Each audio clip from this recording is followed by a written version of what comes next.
Hi, I'm Ivan Medina and I am one of your 2025 HIV Steps Towards Me spokesmodel.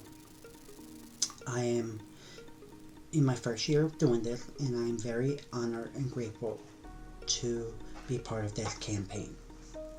I am a very unique person. Why? Because I am a veteran from Operation Iraqi Freedom. I served in the army and fought in Iraq when the war first started. I also am what they call a Gold Star family member. A Gold Star family member is someone who lost an immediate family in a battle zone or war zone. I lost my twin brother in Iraq. I'm also an immigrant. I was born in Mexico and I've been here since I was 7 years old. So, the question of the month is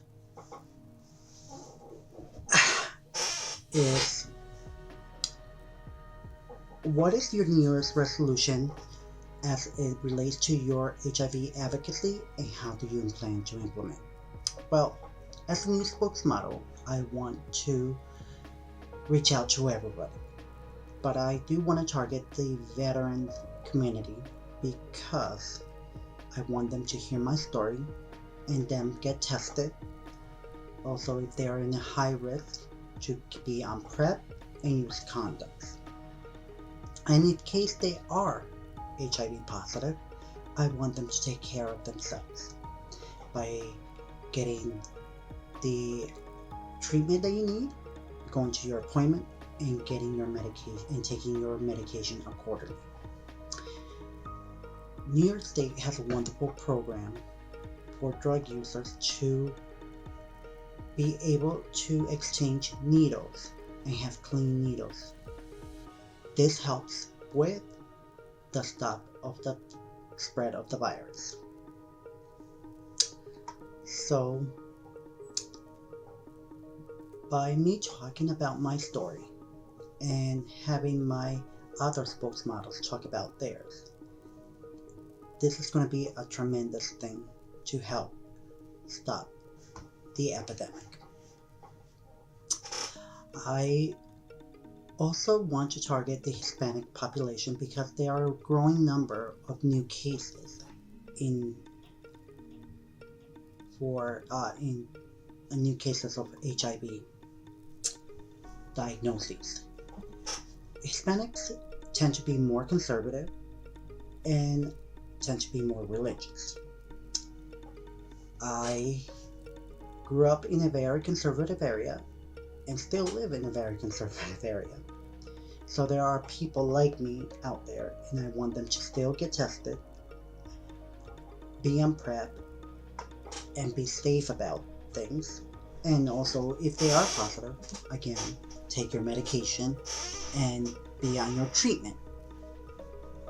So I also want to target the younger generation because I really believe that they don't realize how far we come to get the advances that we have by fighting and asking for those advances.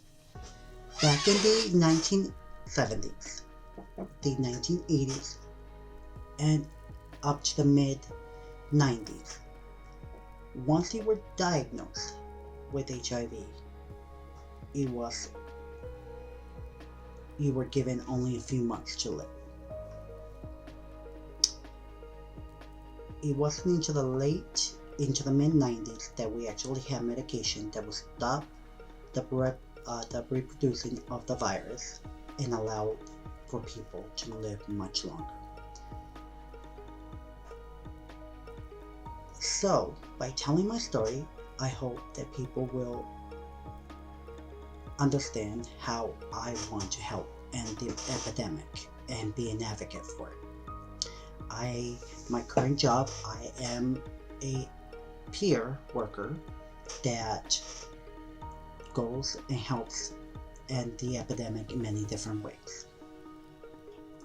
One of them is I bring to the steering committees in the upstate New York State regions people, both consumers and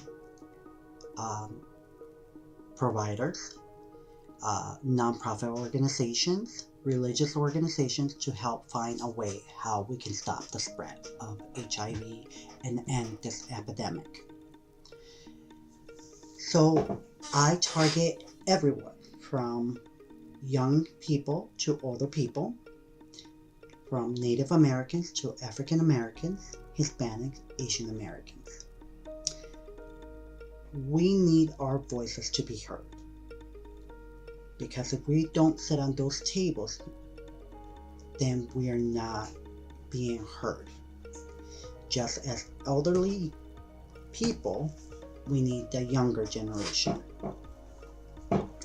No one should be left behind.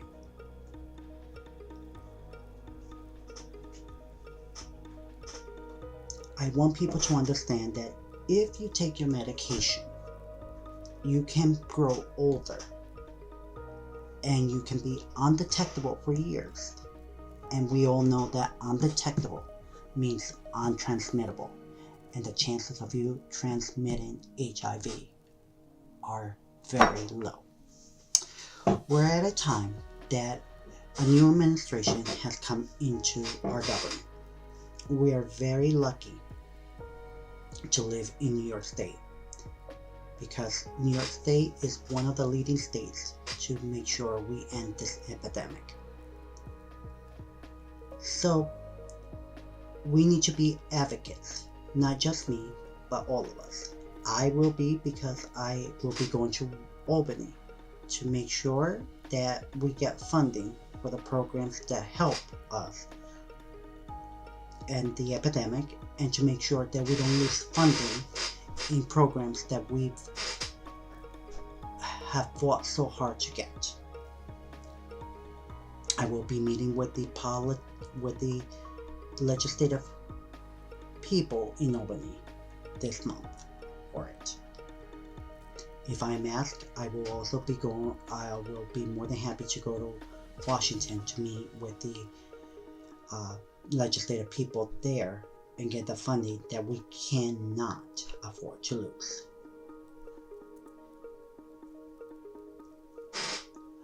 By talking about my experience to all different kind of people in my story, I believe I can make a difference in helping stop the virus from being spread.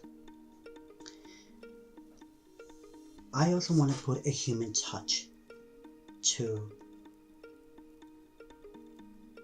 people living with HIV, because I think people feel that people who are positive are either people who deserve it, or people who are dirty, or drug users, or one thing or another. I am a human being, and I am no different than any of you.